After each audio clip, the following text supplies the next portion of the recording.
Hello friends, good morning. Welcome to our YouTube channel. કેમ છો બધા? મજામાં જશો બધા? તો ચલો, અત્યારે મસ્ત સવાર થઈ ગઈ છે અને ચોમાસું ચાલુ થઈ ગયું છે. તો અત્યારે હું બનાવું છું ચા. અહીંયા થોડું દૂધ ગરમ કર્યું છે. અહીંયા બને છે ચા અને નાસ્તામાં બનાવવા છે પૌવા. તો પૌવા ચાળી અને લીધા છે, તો પૌવા વઘારી દઉં. અહીંયા ચોખા પણ ધોઈ લીધા છે. તો ભાત અને અહીંયા છે ચોળા. તો ચોળા અને ભાત મૂકી દઉં કુકરમાં એટલે થઈ જાય. સાથે બનાવીશું રોટલી અને કેરી પડી છે તો રસ કાઢી લઈશું. તો ચલો ગાઈસ, ચા બને એટલે ચા નાસ્તો કરીએ. અહીંયા નાસ્તો પણ કાઢીને રાખ્યો છે. તો નાસ્તામાં છે પાપડી, ડબ્બામાં છે ભાખરી. ગાય માતા આવી ગયા છે તો ગાયને એક ભાખરી નાખીએ. તો ચલો ગાઈસ, ભાખરી લઈ આવીએ અંદરથી.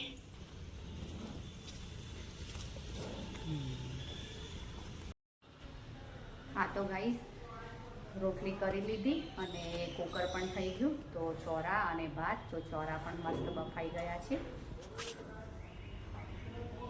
તો ચોરા સરસ ચડી ગયા છે અને અહીંયા મૂક્યું છે મેં તેલ શાક વઘારવા. તો ચોળા વઘારી લઈએ. આમાં છે ભાત અને આમાં છે રોટલી.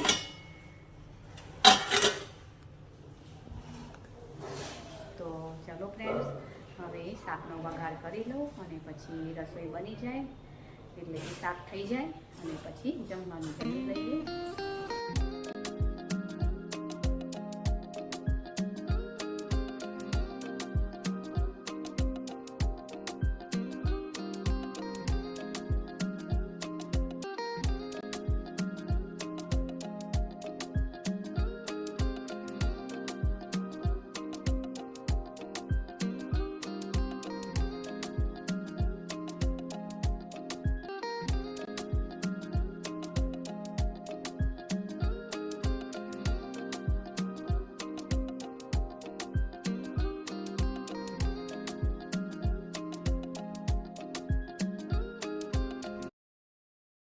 હા તો ફ્રેન્ડ્સ, જમવાનું જમી લીધું અને વાસણ ધોઈ લીધા. અહીંયા ગેસ અને સ્ટેન્ડ બધું સાફ કરી લીધું છે. તો જુઓ, સરસ બધું ક્લીન કરી લીધું. અહીંયા વાસણ પણ લૂછી અને મૂક્યા છે. તો ચલો ગાઈસ, હવે અત્યારે વાગવા આવ્યા છે 2. તો થોડી વાર કરું એડિટિંગનું કામ અને બીજું વધારાનું કામ હોય એ પણ કરીએ. તો ચલો ગાઈસ, આગળ આપણે કરીએ કન્ટિન્યુ. હવે પાછી રસોડામાં આવી. તો હવે વાસણ સુકાઈ ગયા છે તો વાસણ ગોઠવી લઉં. અને અહીંયા જુઓ, તો ગાઈસ અહીંયા આટલા દાડમના દાણા પડ્યા છે તો એનો રસ કાઢી લઉં. તો અહીંયા મિક્સરની પવાલી પડી છે. તો સવારે રસ કાઢ્યો તો એ જ પવાલીમાં આપણે દાડમના દાણાનો રસ કાઢી લઈએ. તો ચલો, હવે મિક્સરમાં આપણે એને પલ્સ મોડ પર જ કરવાનું છે. આ છે એ આમ જ થોડી વાર બંધ ચાલુ કરવાનું એટલે સરસ રસ નીકળી જશે. તો ચલો, હવે જ્યુસ કાઢી લઈએ દાડમનો.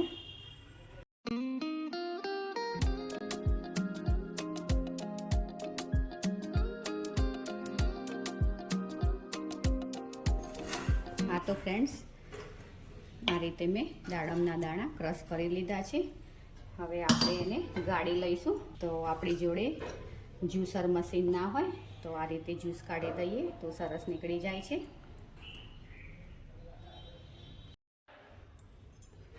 હા તો ફ્રેન્ડ્સ જુઓ, આ રીતે આ રસ કરવાનું કપડું આવે છે.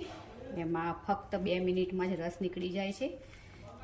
તો મિક્સરને પલ્સ મોડ પર જ રાખવાનું, બંધ ચાલુ. તો એ રીતે કરીએ તો સરસ રસ નીકળી જાય છે. તો આપણે વધારે જો ચલાવીએ મિક્સર તો દાણા ક્રશ થઈ જાય તો રસ કડવો લાગે, પણ પલ્સ ઉપર જ કરવાનું એટલે સરસ રસ નીકળી જાય છે. તો જુઓ, કૂચા બધામાં આ રીતે આવી જાય છે.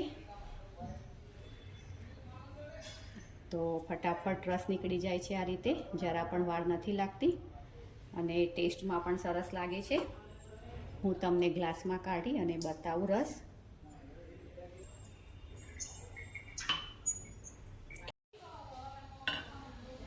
હા તો ગાઈસ, થોડો રસ તો મેં પીધો અને આ ગ્લાસ ભરી અને ફ્રીજમાં મૂકી દો.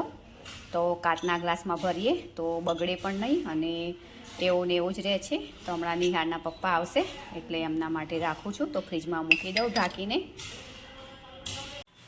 તો દાડમનો રસ પીવાથી લોહી વધે છે. તો અહીંયાથી હું લાવી હતી આગળ માર્કેટમાંથી દાડમ, તો આજે રસ કાઢ્યો. તો હવે આ ગ્લાસ છે એ ફ્રીજમાં મૂકી દઈએ.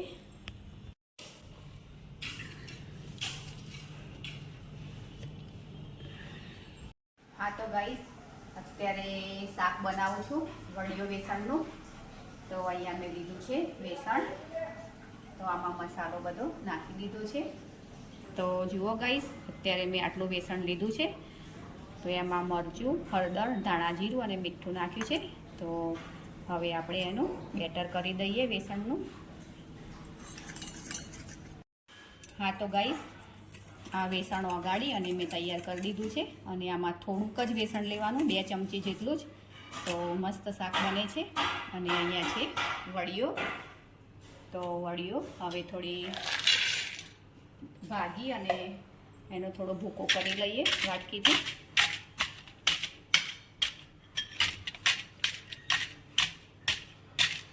આ રીતે ટુકડા કરી લેવાના વડિયોના. અને અહીંયા મૂકી છે મેં કડાઈમાં તેલ. તો હવે ચાલો શાકનો વઘાર પણ કરી લો.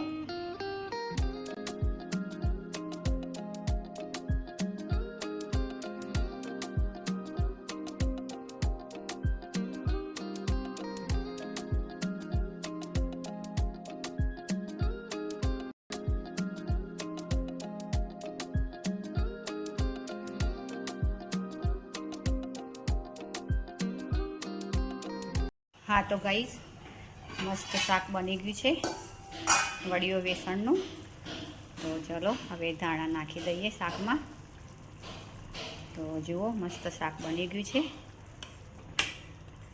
તો તમે પણ ના બનાવ્યું હોય તો એકવાર બનાવજો વડિયો બેસણનું શાક, બહુ જ મસ્ત લાગે છે. તો ચલો હવે ગેસ પણ બંધ કરી દઈએ.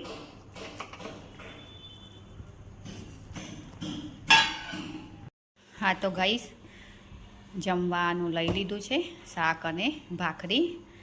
અને આમાં છે સવારની રોટલી. અને સવારે ચોળા બનાવ્યા હતા, એ આટલો રસ વધ્યો છે. તો ચલો હવે ભાખરી અને શાક જમી લઈએ.